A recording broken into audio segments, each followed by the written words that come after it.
Hi, I'm Kari Brandenburg, Bernalillo County District Attorney, and we're here with full disclosure with the District Attorney. And we're going to talk about a really hot topic, something that has been going on for as long as I can remember, at least since the early 1990s. And my guests are Randy Audio, he's the Bernalillo County Attorney, and Tom Swistak, and he is the Bernalillo County Deputy Manager for Public Safety. So welcome. Kari, welcome. Welcome. It's a pleasure to be here. And you guys are like the pros on jail overcrowding. I mean, we have been talking about that for at least 20 years. And we had BCDC here in the downtown area, a jail, when I first started practicing law. In what year did we build the new Metropolitan Detention Center? About 2006, we built that new facility. And it was supposed to hold 2,235 people after we built an additional wing. Okay. Because the first section of that jail was actually filled within the first year. So, and that was going to solve all of our problems with jail overcrowding. Right. If you look back, BCDC, the maximum population that could be safely held was 582 people. Wow. And that was overcrowded, and that was the cause of litigation beginning by prison and jail advocates filing suit because they felt the overcrowding created a dangerous condition within the facility. And that was the McClendon Yes. case that occurred in, what, 1995? It was filed in 1995, and it is still ongoing, and it is costing the taxpayers of Bernalillo County over $1 million a year to fight that litigation. Okay. Kari, I just want to kind of paint a picture because what Randy just finished indicating is very important. You had a jail downtown that had a capacity of 552. They put a cap on it, so that's the start of litigation issues. And then we opened up two satellite facilities to kind of help deal with that overcrowding issue, and then they reached capacity of about 1,485. And then the county commission decided we're going to build a new jail to try to address these issues for the next 5 years. So they built a new jail, they filled that to capacity. In the first year, they added a new wing of about 206 beds, and then that exceeded that capacity, all within a 2-year period of time from 2006 to about 2008.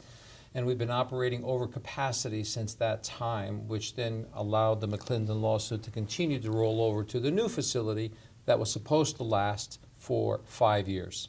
And that's, now when you're saying it's costing about $1 million a year to fight that, are you talking about attorney's fees and to be in court and dealing with legal issues? What it was is in the early stages of litigation, there were some settlements that were entered into.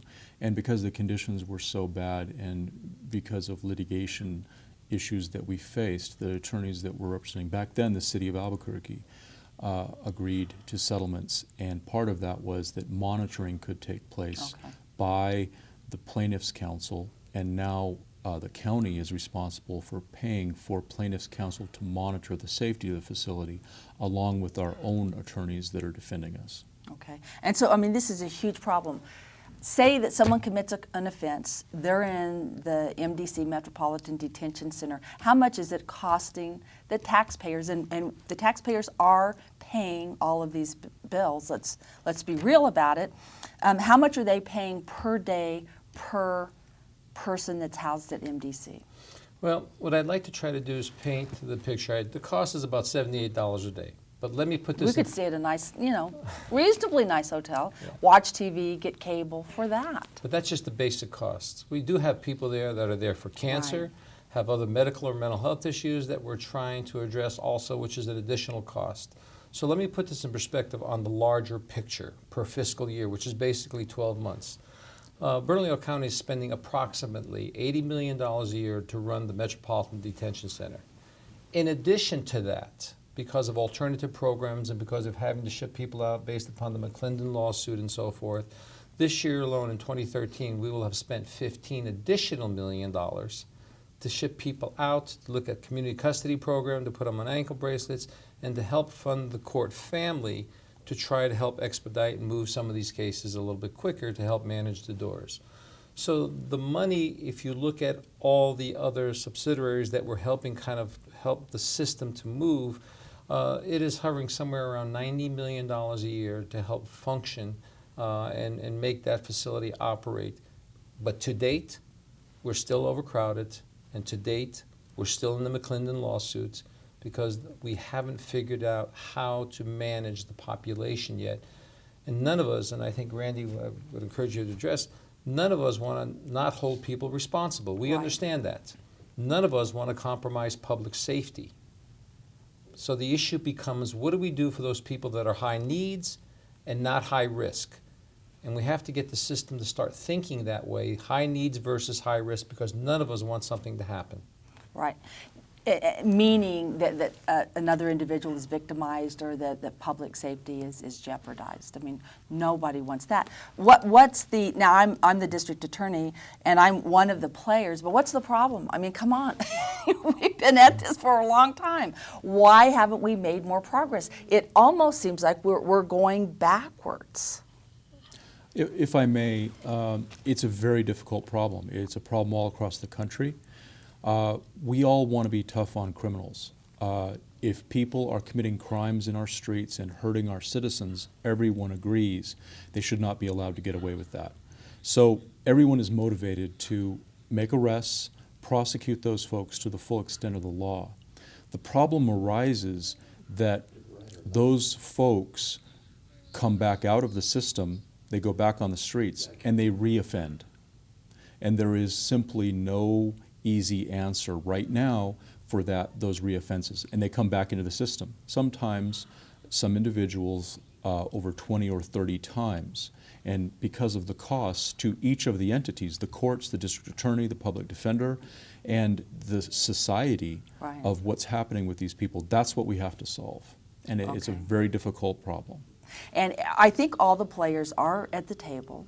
I think we've had the players at the table for a while, but we're all responsible to the public, and you all are too. And the public seems to have and I don't say this in a negative way, but they seem to just want everybody in jail. That's the solution. They hear the news, they read the paper, and national as well as local, where crime is a problem and people are killing people, and so we've got to put everybody in jail. You know, Kari, that's one aspect, and I agree with that personally, okay? So that's the part I think Randy has talked about in the past and continues to talk about. Who's a threat to our society? Put them in the jail, let's deal with them, let them have their justice, go through the process. But those high needs people, does a bipolar, does a schizophrenic, does a person that's a substance abuse user really have to be in jail? Or do we start to have to look at who do we work with in the community, because they're more of a danger to themselves than they are to our community? And so when you look at our jail, so if I'm hovering, and I'll take the population that we have, including the shipping, okay? So if I'm somewhere around 24 or 2,600 people, and 62% of them have a mental health or a substance abuse issue, we have a problem. Because I think Randy has indicated we're running the largest mental health and substance abuse hospital in the state of New Mexico. Right. Is that a wise expenditure of the public's dollars? And if the public actually understood this and we took time to educate, because I truly believe the public wants to do what's right and wants to be in a position where they can help those people that are less fortunate, okay? Not a threat, but less fortunate. How can we readjust our dollars to help maximize those benefits so that the system then has an alternative instead of saying, we're going to send you for 28 days to get substance abuse treatment at the jail? And because we have so many people moving through the system, as you know, very well know, your resources are strained, the resources of the courts are strained, and also the public defender's office. So what we really want to focus on working as partners is a means to more efficiently deal with those folks who should be in jail because they're a threat to society, and separating out, sifting those folks and separating out those people who could receive treatment in the community if they are not a threat to the citizens. That process, there are tools that are used across the country to make that decision. You look at their past behavior, you look at the current charges, and you look at that person psychologically to determine how much of a risk they are. If we were talking about keeping all of those people in jail forever, if that was possible in some world, then it wouldn't be an issue, but we can't do that. We don't have the resources, nor would it be a healthy society to jail those members of our society who have simply made a mistake. Obviously, the dangerous ones need to be in jail and in prison if we can accomplish that. There needs to be a sifting between those two groups. And I think that those two groups, I think that the public doesn't understand that there are two separate groups and that one can safely be on the street and the others need to be put in jail.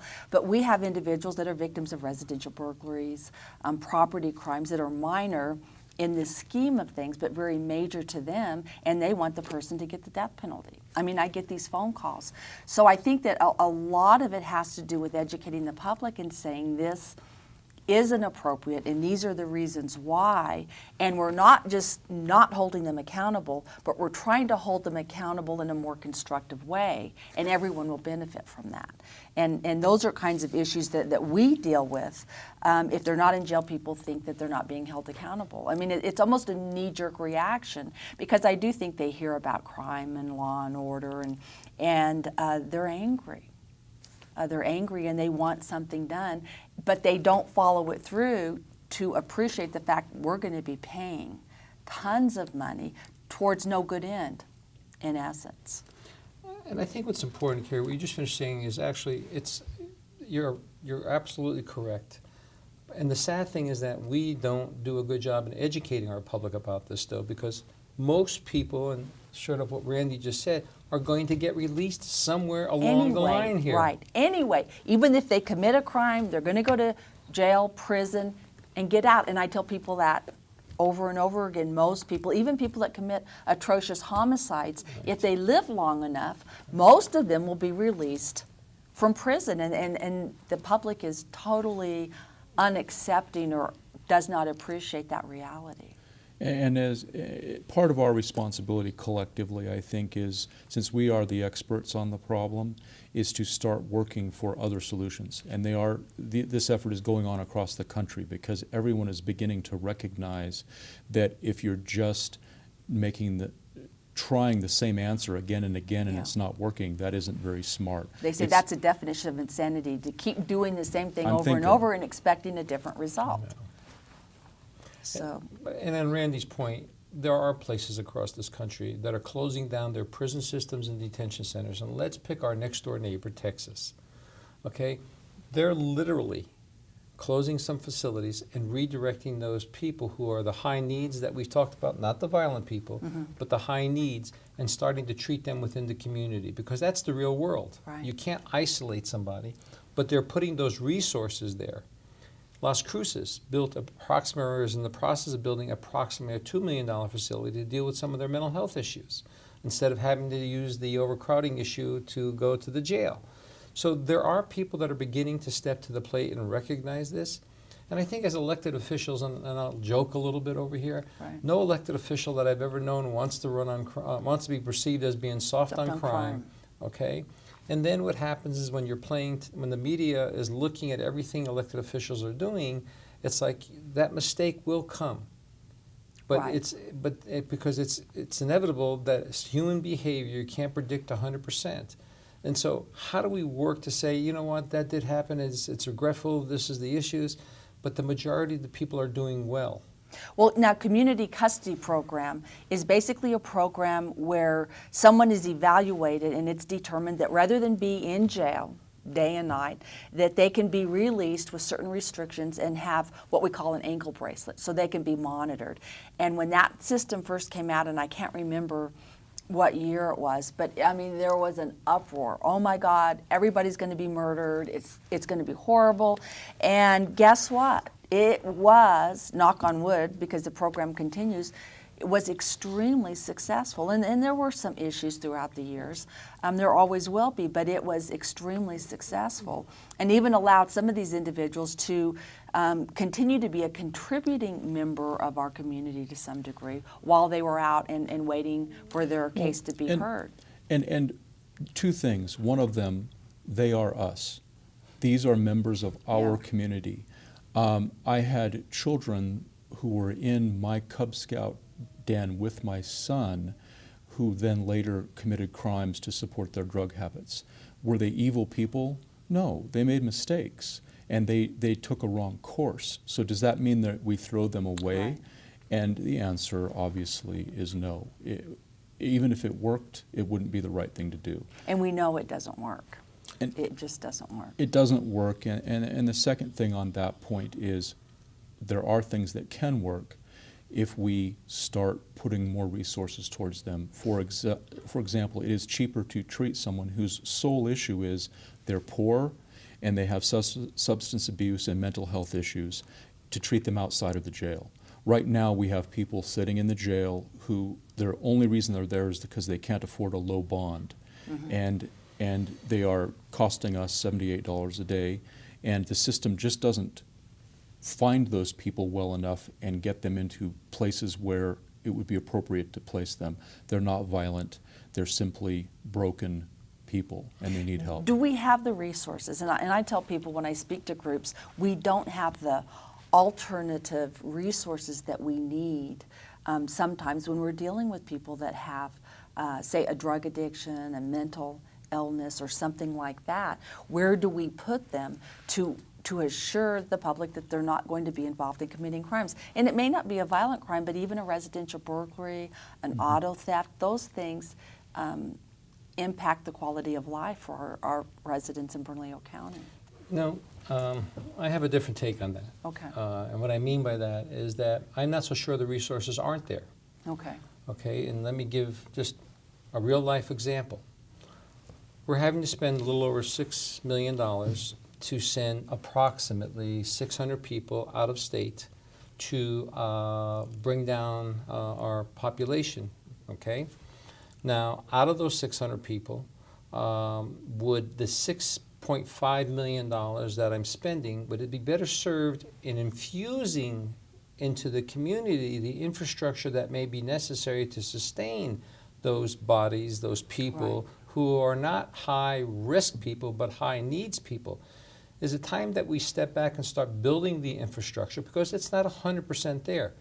But is it better served on trying to build the infrastructure, or is that $6.5 million, which we get nothing in return as a community, being better spent by shipping somebody out who will eventually come back? And let me tell you, let's talk about this shipping out. You're familiar with that term, but basically you can't house them at MDC because you're overcrowded and you've got to keep your numbers down. So you are shipping them presently to Houston, Texas, right?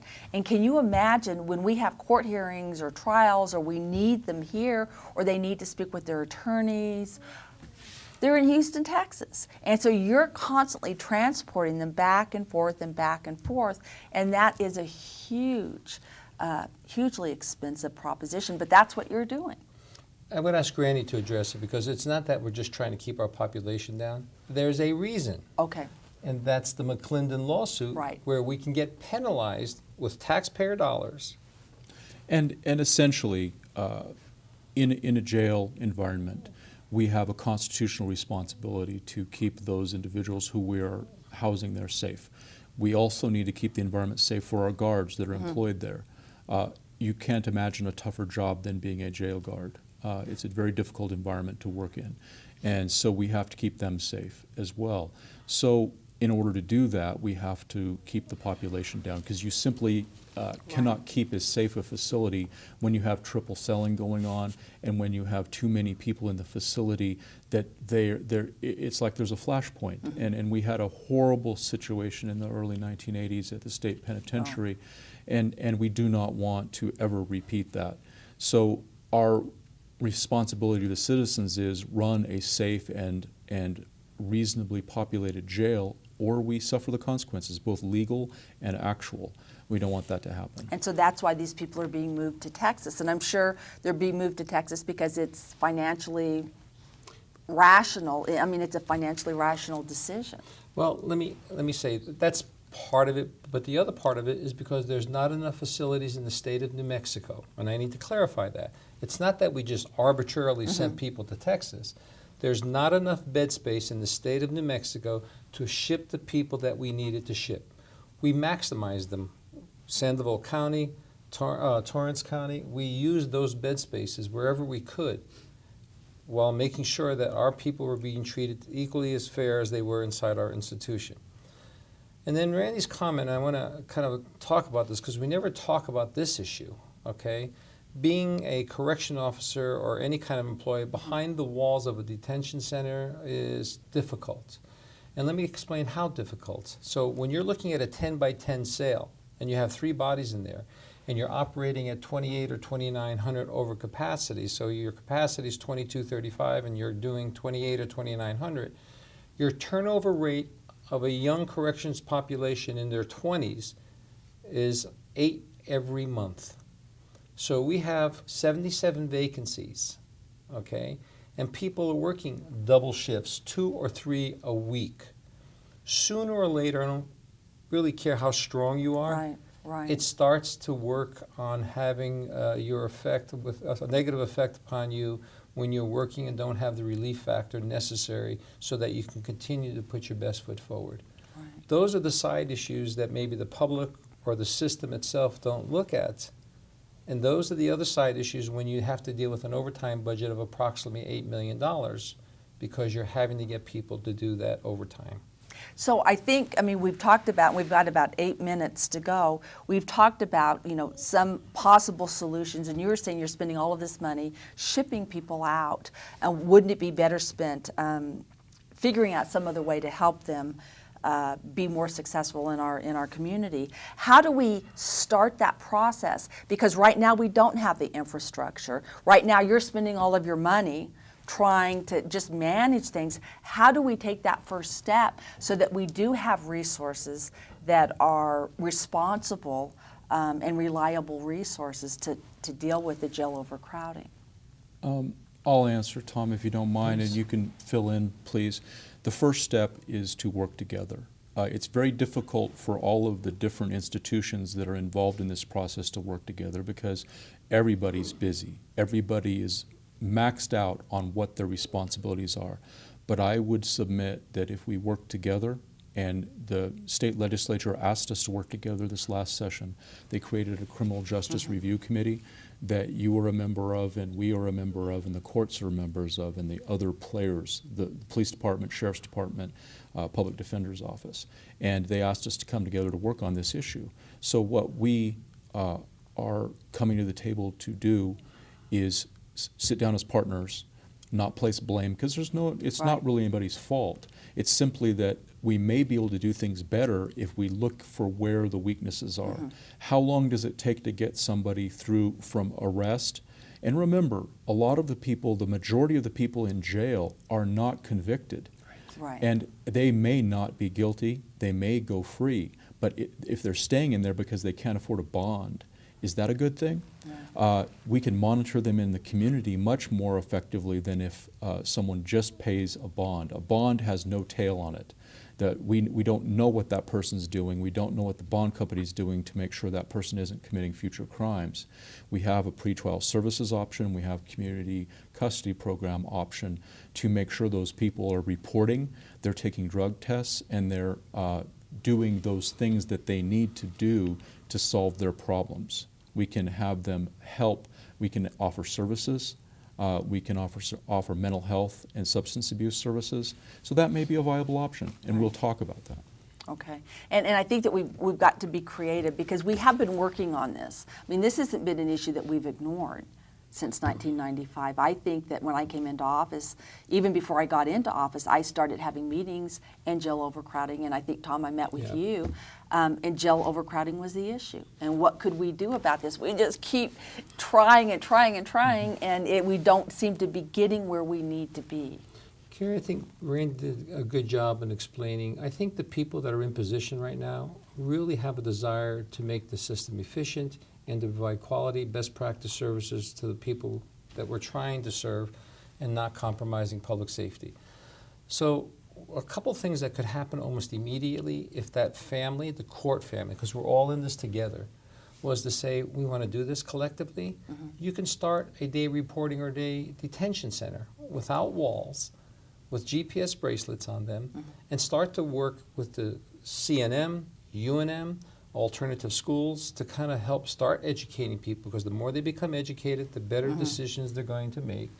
You can start to look at doing first appearances differently.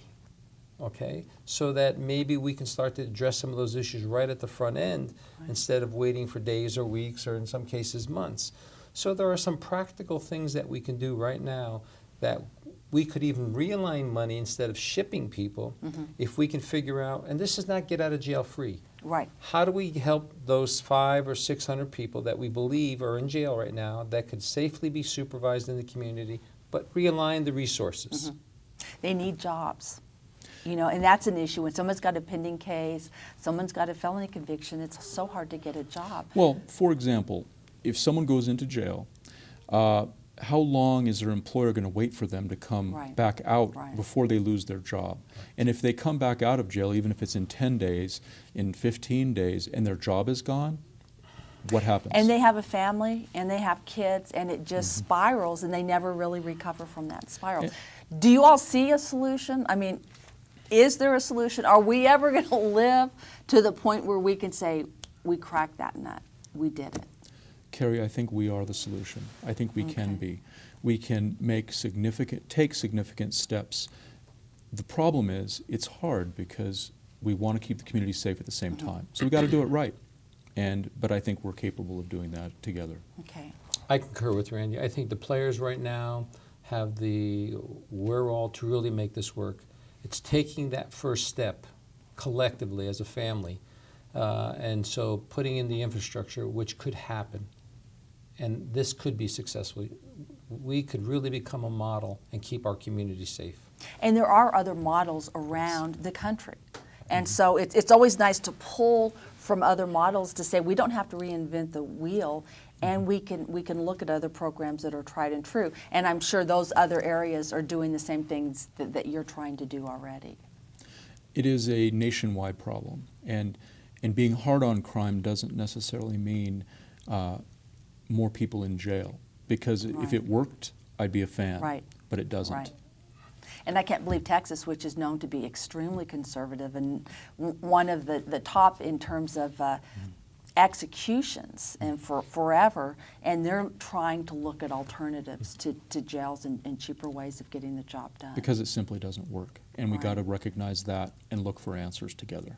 And I also like to think if we could, you know, drug court is a huge success, I mean, to a large degree, and look at alternatives like that, where we're returning people to the community that are law-abiding, that can be fathers and partners in all sorts of different ways, get jobs. I think jobs are really important, and make them feel productive and make them feel like they're a part of our community. So that's one of the reasons why we're doing this show, is because the public is a part of the solution as well. We need their buy-in, we need their understanding, and to educate themselves on what's going on. And I think anyone who educates themselves on the issues will agree that we've got to move forward. So I have to thank both of you. I know, Randy, you've been spending lots of hours and time. Tom, this has really been a career for you. You worked with the detention center and did a lot of good in that regard. So I look forward to working with you and maybe meeting in another couple of years and talk about how successful we've been, hopefully. Not that we're still trying. So thank you, and we all we can do is our best. It's a tough problem, and if we work on it, maybe we can get it done. Okay, thank you very much. I'm Kari Brandenburg, Bernalillo County District Attorney, working on your behalf. Thank you for joining us.